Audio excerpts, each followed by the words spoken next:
Hello दोस्तों, राधे राधे। आज मैं एक मंडप गीत गाने जा रही हूँ। अगर आप सभी को अच्छा लगे तो प्लीज़ लाइक करना, कमेंट करना और मेरे चैनल को सब्सक्राइब करना।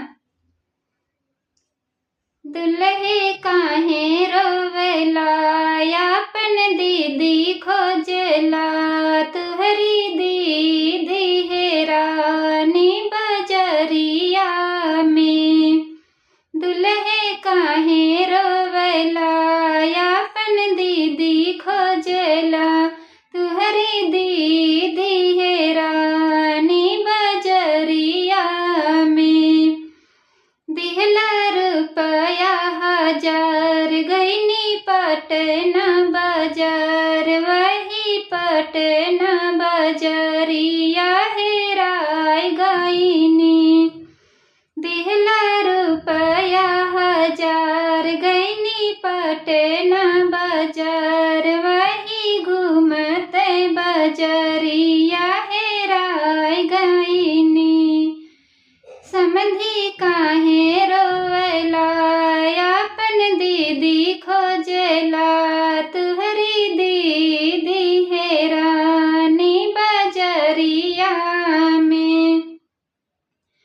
तुहरी दीदी है रानी बजरिया में। दिहला रुपया 1000 गईनी जौनपुर बाजार, वही घूमते बजरिया हेराय गईनी। वही घूमते बजरिया हेराय गईनी। अगुआ काहे रोवेला यापन दीदी खोजला, तुहरी दीदी है रानी बजरिया में। तुहरी दीदी है रानी बजरिया में। दिहला रुपया 1000 गईनी दिल्ली बाजार, दिहला रुपया 1000 गईनी दिल्ली बाजार, वही घूमते बजरिया हेराय गईनी।